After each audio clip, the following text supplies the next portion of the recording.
Quhem Bujar Alimani, jam regjisor filmi, skenarist edhe producent.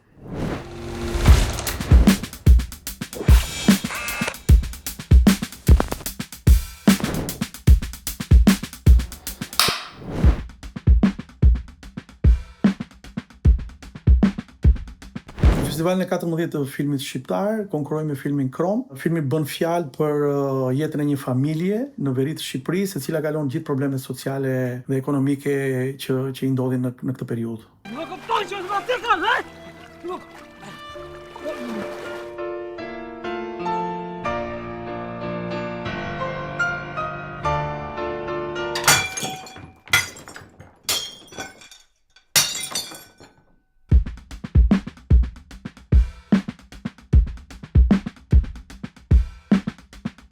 Unë kam qenë që nga 92 që kam ikur në Shqipëri emigrant, kështu që nuk ka qenë parsore gjithmonë puna ime si regjisor. Për këtë arsye, ndoshta sukseset e filmave më kanë shijuar shumë më tepër, edhe dyfish.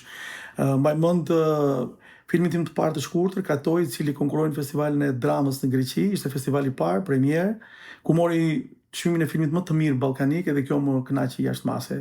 Sigurisht me filmin tjetër të gjatë, timin të parë, Amnistia, i cili hyri në festivalin e madh të Berlinit në seksionin Forum, edhe aty fiton çmimin CKE. Ishte edhe kjo një kënaqësi e jashtëzakonshme. Nuk i ndaj dot, sepse secili film të sjell një kënaqësi të veçantë. Do të veçoja sigurisht edhe delegacionin, i cili ishte një qershim bitor, le të themi, në gjithë karrierën time, një film që është krenari besoj kinemas shqiptare, sepse fitoi Grand Prix në Festivalin e Madh të Varshavës. Fatkeqësisht ky film për arsye të tjera që nuk varen nga mua, si krijues nuk konkurron në Festivalin e 14 të filmit shqiptar, dhe mendoj që gjithsesi është një minus në morinë e madhe të filmave të krijuesve që vinë në këtë festival.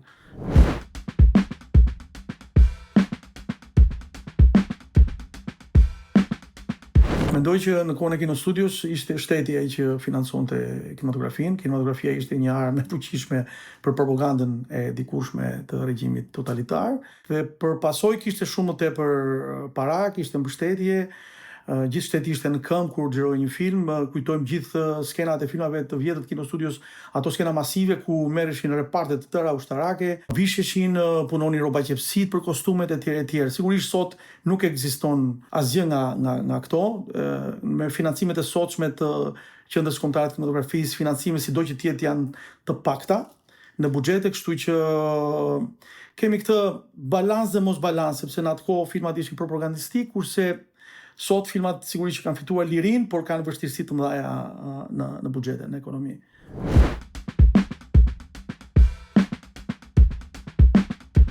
Është e vështirë të përcaktosh vetëm një film kineman e dikurshme shqiptare që ka influencuar.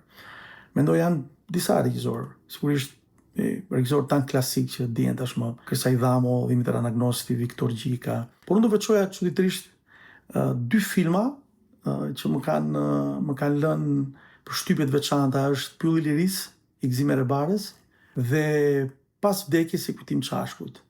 Të dy filmat janë ndryshe nga njëri tjetri, sidomos filmi i dytë, i Kujtim Çashkut, është pothuajse jashtë propagandës komuniste të kohës. Ai me sa duket kishte ardhur nga studimet nga Rumania në atë kohë dhe ishte influencuar nga ajo kinema rumune e asaj periudhe. Më ka bërë përshtypje dhe ka menduar shumë gjatë viteve të formimit tim, edhe më pas kur unë fillova të realizoja filma, se ç'ishte influenca më e madhe nga kinemaja e para 90-s që do mund të ndikonte në mua. Mendoj që është më tepër se një film, është një mori filmash ku secili ka lënë gjurmë. Njëri ka karakteret e veçanta, tjetri ka kamerën shumë të mirë, tjetri ka muzikën shumë të mirë, kështu që mendoj që janë disa që kanë influencuar në formimin tim si regjisor filmi.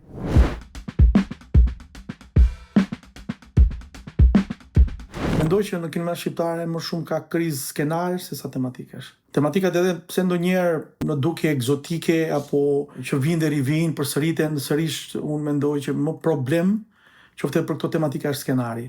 Mendoj që tematikat janë, dhe regjizorët janë të influencuar nga tematikat që kalon shoqëria shqiptare, nga problemet që ka, por shkrimi i skenarëve në vetvete është një art i veçantë, është një zë e veçantë e cila kërkon specialist, kërkon njerëzit e dur për ta shkruar. Mendoj që ne nuk kemi akoma një dyzinë, një grup skenaristësh të mirë të filmit shqiptar.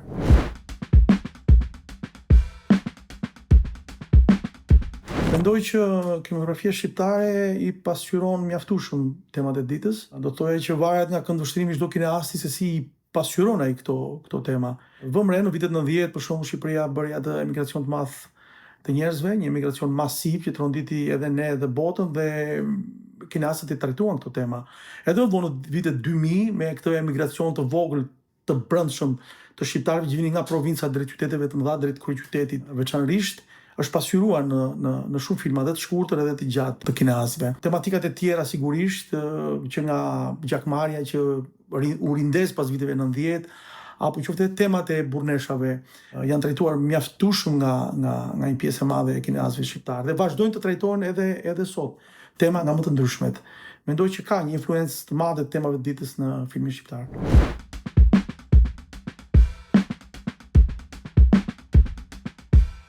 Kinemaja e Kosovës është një kinema e cila sigurisht vjen nga përvoja e madhe e ish profesorëve të tyre, aktorëve dhe regjisorëve të mëdhenj të tyre, të cilët kanë studiuar në ish Jugosllavi, pra vinë nga shkolla jugoslave, filmit shumë e njohur edhe në Evropë. Si thua, Kosova e ndërtoi edhe pas viteve 90, edhe gjatë luftës, po sidomos pas luftës, ata i dhanë shumë prioritet, pra shteti i ri i Kosovës i dha shumë prioritet gjithë departamentet, gjithë seksioneve të jetës, kulturës, arteve tjera, dhe një nga këto ishte sigurisht edhe kinemaja.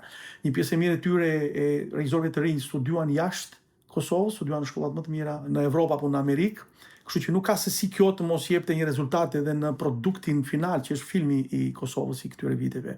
Nga ana tjetër, brezi ynë u rit me vështirësi shumë të mëdha në ribërjen e vetes. Kino Studio kishte përfunduar, pothuajse u shkatrua, nuk mbeti më asgjë dhe ne duhet ta ringrinim gjithçka, produktin filmik pothuajse nga e para.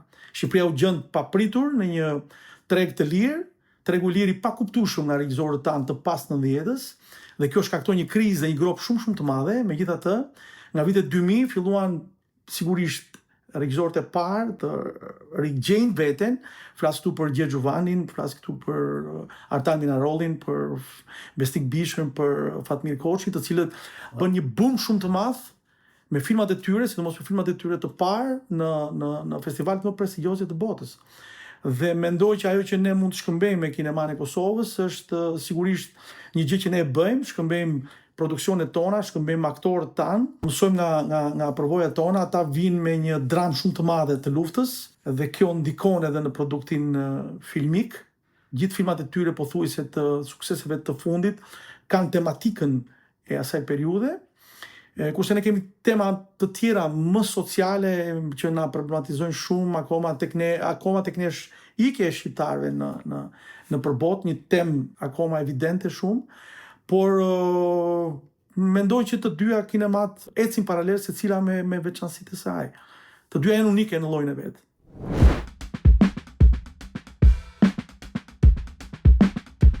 Identitet.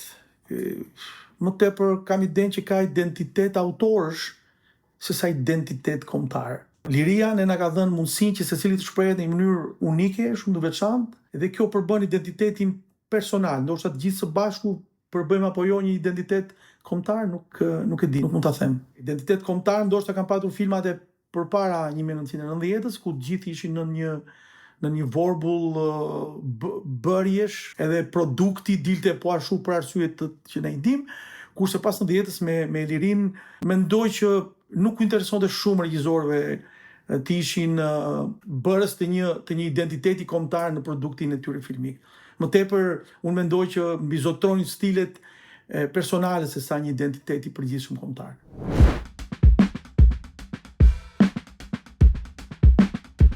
Sfida më e madhe, buxhetet dhe distribucioni. Mendoj që ne kemi pjesën e mesit të mirë, le të themi, produksionin, regjisorët, qoftë skenaristët, por buxhete shumë të pakta, edhe distribucion pothuajse as pak. Pra, filmi ynë, produkti ynë mezi shkon tek publiku shqiptar, është problem. Mendoj akoma edhe kur dalim jashtë në përbot për të kërkuar bashkë producent, kur shohim shifrat që ne kemi siguruar nga vendi ynë, sigurisht që mbeten të akull producentët e huaj edhe bashkëpunëtorët tanë, sepse sigurisht që presin më shumë, sepse shtetet e tjera japin shumë më tepër filmit. Ne jemi akoma në mungesa të jashtëzakonshme. Mendoj që kjo duhet ndreqet, duhet të riparohet. Mendoj që qendra e filmit duhet të siguroj buxhete nga shteti më të mëdha që t'u japin më shumë kinastëve.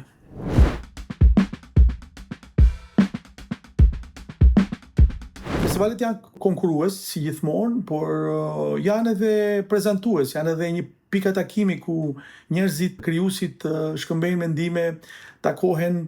Është një festë e gjithëve, është një festë e jona, është një festë e kinemas.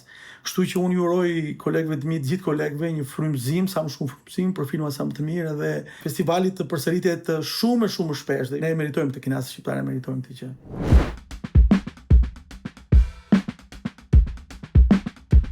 Kanë kaluar 12 vjet që nga xhirimi Krom, dhe 11 vjet që nga prezantimi i tij në festivalin e Karlovy Varit, dhe unë mendoj që akoma problemet që ai trajton janë evidente, janë reale. Kështu që edhe pse ka kaluar kaq kohë, mund të them që spektatori që vjen për të parë filmin tim do mund të gjejë pjesë të vetes së tij tek karakterit, tek personazhet që trajtohen në film, tek dramat e tyre, tek konfliktet. Kështu që jam edhe do të jem shumë i lumtur që të shoh sa më shumë njerëz në sallën e kinemas në projeksionin e filmit Krom.